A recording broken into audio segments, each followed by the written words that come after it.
வணக்கம் ஃப்ரெண்ட்ஸ். இந்த வீடியோவில் பார்த்தீங்கன்னா இந்திய தேசிய காங்கிரஸ் முக்கிய வினா விடைகள் பற்றி தான் நம்ம பார்க்க போகிறோம். போன வீடியோ பொது தமிழ் 20 கொஸ்டின் வித் ஆன்சர் நம்ம பார்த்தோம். நம்மளுடைய லோக்கல் தமிழ் டிஎன்பிஎஸ்சி ஷார்ட்கட் சேனலில் பார்த்தீங்க அப்படின்னா டெய்லி நாம் 20 கொஸ்டின் நம்ம பார்த்துட்டு இருக்கிறோம். சரிங்களா? பொது தமிழ்லேருந்து 20 கொஸ்டின், இந்திய தேசிய காங்கிரஸில் 20 கொஸ்டின், இந்திய வரலாறில் 20 கொஸ்டின், புவியில் 20 கொஸ்டின், பொது அறிவியல் 20 கொஸ்டின். சரிங்களா? அதோடு மட்டும் இல்லாமல் மேக்ஸ் ஒரு 10 கொஸ்டின் நம்ம பார்க்குறோம். சரிங்களா? கட்டாயம் 4 வீடியோ ஒரு நாளைக்கு அப்லோட் பண்ணிடுறோம். சரிங்களா? ஸோ புவியில் வரைக்கும் 20 கொஸ்டின், ஒரு நாளைக்கு 80 கொஸ்டின் அப்லோட் பண்ணுறோம். சரிங்களா? அதோடு மட்டும் இல்லாமல் நெக்ஸ்ட் வீக்லேருந்து பார்த்தீங்க அப்படின்னா 12th ஹிஸ்ட்ரி நச்சுன்னு 40 கொஸ்டின் நம்ம பார்க்க போகிறோம். சரிங்களா? ஆல்ரெடி அதுக்கு உண்டான வீடியோ நான் போட்டிருக்கிறேன். பட் இருந்தாலும் ஒன்ஸ் அது ரிவிஷன் பண்ணால் யூஸ்ஃபுல்லாக இருக்கும் அப்படின்ட்டு வெறும் 40 கொஸ்டின் தான் ஒரு யூனிட்டுக்கு. சரிங்களா? ரொம்ப யூஸ்ஃபுல்லாக இருக்கும். கட்டாயம் அதை மிஸ் பண்ணாமல் பாருங்கள். சரிங்களா? அதோடு மட்டும் இல்லாமல் 12th history முடிஞ்சதுமே 12th political science நச்சுன்னு 40 கொஸ்டின் நம்ம பார்க்க போகிறோம். சரிங்களா? இது எல்லாம் வீடியோ நான் பிஃபோராக நான் போட்டேன். பட் இருந்தாலும் ஒன்ஸ் ரிவிஷனுக்கு யூஸ்ஃபுல்லாக இருக்கும் அப்படின்றதுனால திரும்ப அதை போல் அப்படின்ற ஒரு ஷெடியூல் போட்டு வச்சுருக்கிறேன். அது முடிஞ்சது பார்த்தீங்கன்னா 11th எத்திக்ஸும் 12th எத்திக்ஸும் நம்ம இன் ஃபியூச்சரில் பார்ப்போம். சரிங்களா? சரி, ஓகே. இதில் இருக்கக்கூடிய 20 கொஸ்டின் வித் ஆன்சர் நம்ம பார்க்கலாம் வாங்க. இது எல்லாமே ரொம்ப முக்கியமான கொஸ்டின். நீங்கள் பார்த்தீங்கன்னாவே உங்களுக்கு தெரியும். முதல் கொஸ்டின் பாருங்கள். தேவதாசி ஒழிப்பு மசோதாவை சென்னை சட்டமன்றத்தில் முன்மொழிந்தவர் யார் அப்படின்னா டாக்டர் முத்துலட்சுமி அம்மையார். தேவதாசி ஒழிப்பு மசோதாவை சென்னை சட்டமன்றத்தில் முன்மொழிந்தவர் யார் அப்படின்னா டாக்டர் முத்துலட்சுமி அம்மையார். மதராஸ் தேவதாசி சட்டம் நிறைவேற்றப்பட்ட ஆண்டு அக்டோபர் 9, 1947. மதராஸ் தேவதாசி சட்டம் நிறைவேற்றப்பட்ட ஆண்டு அக்டோபர் 9, 1947. ஆக்சுவலாக இந்த தேவதாசி முறையை ஒழிக்கணும் அப்படின்றதுக்காக ஃபஸ்ட்டு அறிக்கை எப்போ தாக்கல் செஞ்சிருப்பாங்க 1930 பண்ணியிருப்பாங்க. பட் ஆனால் அது சட்டம் ஆகிறதுக்கு 17 வருஷம் இருக்கும். சரிங்களா? ஓகே, நெக்ஸ்ட் பாருங்கள். விதவை மறுமணம், பெண் கல்வி மற்றும் பெண்களின் சொத்துரிமை ஆகியவற்றை ஆதரித்தவர் யார் அப்படின்னா ராஜாராம் மோகன் ராய். விதவை மறுமணம், பெண் கல்வி மற்றும் பெண்களின் சொத்துரிமை ஆகியவற்றை ஆதரித்தவர் ராஜாராம் மோகன் ராய். 4வது கொஸ்டின் பாருங்கள். பெண் கல்வியை மேம்படுத்துவதற்காக வங்காளத்தில் நாடியா, மிட்னாப்பூர், ஹூக்ளி மற்றும் பட்மான் ஆகிய மாவட்டங்களில் பல பெண் பள்ளியை நிறுவியவர் யார் அப்படின்னா வித்யாசாகர். ஆக்சுவலாக கொஸ்டின் பார்த்தீங்கன்னா இத்தனை ஊர் பேரும் ஒன்றா கொடுக்க மாட்டாங்க. ஏதாவது ஒரே ஒரு ஊர் பேர் மட்டும் வச்சு கேட்பாங்க. சரிங்களா? பெண் கல்வியை மேம்படுத்துவதற்காக ஹூக்ளியில் பெண் பள்ளியை நிறுவியவர் யார் அப்படின்னு தான் வரும். இல்லை நாடியா மாவட்டத்தில் பெண் கல்வியை நிறுவியவர் யார் அப்படின்னு தான் கொஸ்டின் கேட்பாங்க. சரிங்களா? ஸோ வித்யாசாகர். 5வது பாருங்கள். விவேகவர்த்தினி என்ற பத்திரிகையை வெளியிட்டவர் யார் அப்படின்னா கந்துகுரி வீரேசலிங்கம். சரிங்களா? கந்துகுரி வீரேசலிங்கம்.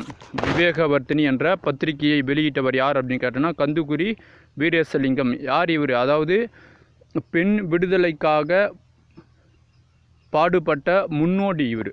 சரிங்களா? பெண் விடுதலைக்காக பாடுபட்ட முன்னோடி. சரிங்களா? இவர் தந்தை பெரியார். சரிங்களா? இவங்களுக்கு தந்தை பெரியாருக்கெல்லாம் முன்னாடியே இவர் பாடுபட்டிருப்பார். சரிங்களா? இது தெரிஞ்சு வச்சுங்க. நெக்ஸ்ட்டு, பம்பாயில் பெண்கள் முன்னேற்றத்திற்கான இயக்கத்தை நடத்தியவர் யார் அப்படின்னா எம்ஜி ராணடே மற்றும் பிஎம் மலபாரி. சரிங்களா? பம்பாயில் பெண்கள் முன்னேற்றத்திற்கான இயக்கத்தை நடத்தியவர்கள் எம்ஜி ராணடே மற்றும் பிஎம் மல்பாரி. 7வது கொஸ்டின். 1905ஆம் ஆண்டில் இந்திய ஊழியர் சங்கத்தை தோற்றுவித்தவர் யார்? எப்படி இருக்குது பாருங்கள் கொஸ்டின். நச்சுன்னு இருக்குது. எல்லாமே ரொம்ப முக்கியமான கொஸ்டின். சரிங்களா? இது பார்த்தீங்கன்னா கோபாலகிருஷ்ண கோகலே தான் 1905 போல் என்ன பண்ணியிருப்பார் அப்படின்னா இந்திய ஊழியர் சங்கத்தை தொடங்கியிருப்பார். இது 1905 என்ன நடக்கும்? வங்காளம் பிரிப்பான். யார்? கர்சன் பிரபு பிரிப்பான். சரிங்களா? அதையும் தெரிஞ்சு வச்சுங்க. நெக்ஸ்ட்டு, சீர்திருத்த இயக்கங்களான பிரம்ம சமாஜம் தொடங்கப்பட்ட ஆண்டு எப்போ அப்படின்னா 1928. சரிங்களா? சீர்திருத்த இயக்கங்களான பிரம்ம சமாஜம் தொடங்கப்பட்ட ஆண்டு 1828. 1828. சரிங்களா? நெக்ஸ்ட்டு 9வது பாருங்கள்.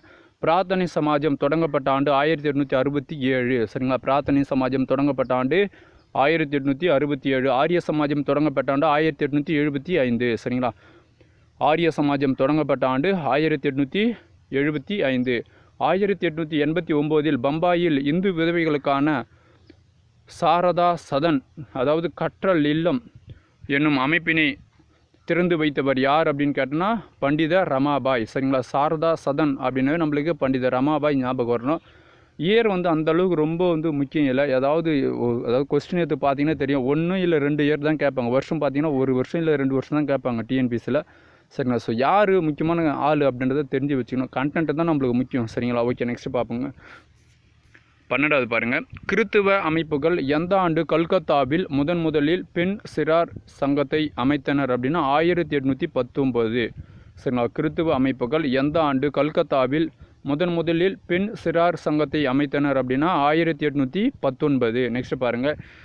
எந்த ஆண்டின் சார்லஸ் வுட்ஸ் அறிக்கை, அதாவது சார்லஸ் வுட்ஸ் கல்வி அறிக்கை பெண் கல்விக்கு அதிக முக்கியத்துவம் அளித்தது அப்படின்னா 1854. சரிங்களா? சார்லஸ் வுட்ஸ் அறிக்கைனாவே 1854, அண்டர்குட் 1882. சரிங்களா? நெக்ஸ்ட் பார்ப்போமா. எந்த ஆண்டு இந்திய மகளிர் பல்கலைக்கழகம் பேராசிரியர் கார்வேவால் தொடங்கப்பட்டது அப்படின்னா 1916. சரிங்களா? எந்த ஆண்டு இந்திய மகளிர் பல்கலைக்கழகம் பேராசிரியர் கார்வேவால் தொடங்கப்பட்டது அப்படின்னா 1916. தென்னிந்திய நல உரிமை சங்கம் தோற்றுவிக்கப்பட்ட ஆண்டு 1916 நவம்பர் 20. கேர்ஃபுல்லாக ஞாபகம் வச்சுங்க. நெக்ஸ்ட் பாருலாம். 15வது. 1916 லேடி ஹார்டிங் மருத்துவக் கல்லூரி எங்கு தொடங்கப்பட்டது அப்படின்னா டெல்லி. சரிங்களா? 1916 லேடி ஹார்டிங் மருத்துவக் கல்லூரி எங்கு தொடங்கப்பட்டது அப்படின்னா டெல்லியில். 16வது கொஸ்டின். 1846 ஆண்டில் பெண்களுக்கான குறைந்தபட்ச திருமண வயது 10. சரிங்களா? 1846 ஆண்டு பெண்களுக்கான குறைந்தபட்ச வயது வந்து 10. பெண்ணிற்கான திருமண வயது 14 எனவும் ஆண்களுக்கான திருமண வயது 16 எனவும் நிர்ணயித்தவர் யார் அப்படின்னா Akbar. Is one of the good person. சரிங்களா? அவர் வந்து ஒரு நல்ல மனுஷன். சரிங்களா? ஏன்னா அவர் தீனிலாகி இது மாதிரி இந்த தெய்வீக கோட்பாடெல்லாம் வந்து தெய்வம் இறக்கிறது மதிக்கணும். ஸோ எல்லா சமயத்தினுடைய கடவுளையும் நம்ம மதிக்கணும் அப்படின்னு சொல்லுவார். அதேமாதிரி இந்த ஜெசியா வரி, சரிங்களா?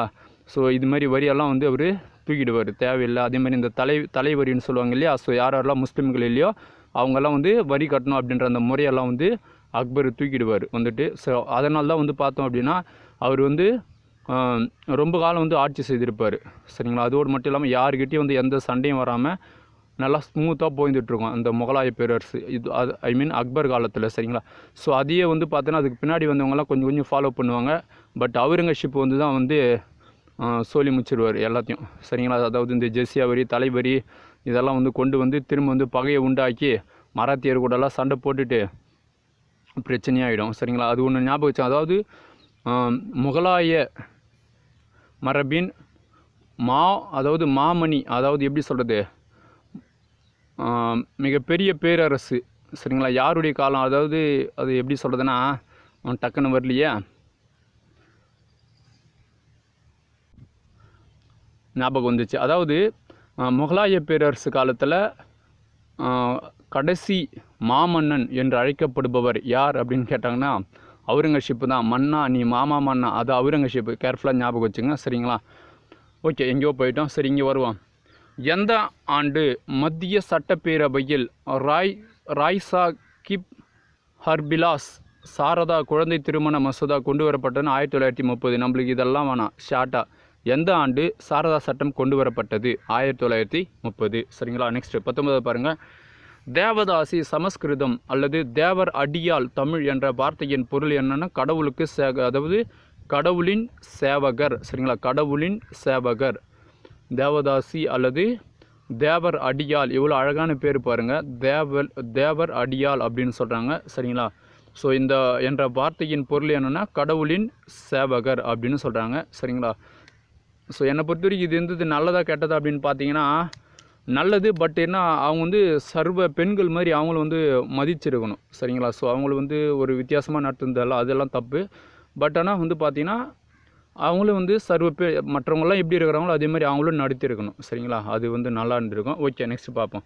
தேவதாசி ஒழிப்பு மசோதாவை நிறைவேற்றுவதில் முக்கிய கருவியாக செயல்பட்டவர் வந்து பெரியார் ஈவேரா. சரிங்களா? தேவதாசி ஒழிப்பு மசோதாவை நிறைவேற்றுவதில் முக்கிய கருவியாக செயல்பட்டவர் வந்து பெரியார் ஈவேரா. சரிங்களா? ஓகே ஃப்ரெண்ட்ஸ், அவ்வளோதான். பார்த்தீங்க அப்படின்னா இதில் 20 கொஸ்டின் எல்லாமே பார்த்தீங்கன்னா ரொம்ப ரொம்ப முக்கியமான கொஸ்டின் நம்ம பார்த்தோம். 20 கொஸ்டினுமே முக்கியமான கொஸ்டின் தான். ஸோ இந்த வீடியோ உங்களுக்கு பிடிச்சிருக்கு நான் நம்புகிறேன். இந்த வீடியோ உங்களுக்கு பிடிச்சிருந்தா மறக்காமல் லைக் பண்ணுங்கள். இந்த வீடியோ பற்றின தகவல் கீழே கமெண்ட் பண்ணுங்கள், உங்களுடைய ஃப்ரெண்ட்ஸுக்கு ஷேர் பண்ணுங்கள். இது வரைக்கும் நம்மளுடைய லோக்கல் தமிழ் டிஎன்பிஎஸ்சி ஷார்ட்கட் சேனலை சப்ஸ்கிரைப் பண்ணாதுங்க, ப்ளீஸ் சப்ஸ்கிரைப் பண்ணிங்க. அப்படியே பக்கத்தில் இருக்கக்கூடிய பெல் சிம்பலை கிளிக் பண்ணி வச்சுங்க. இந்த வீடியோ பார்த்ததுக்கு நன்றி. அடுத்து ஒரு வீடியோவில் சந்திப்போம் சரிங்களா. அதாவது அடுத்து வந்து பார்த்திங்கன்னா இந்திய வரலாறு தான் வரப்போகுது 20 கொஸ்டின் சரிங்களா. ரெடியாக இருங்க, பார்ப்போம். நன்றி.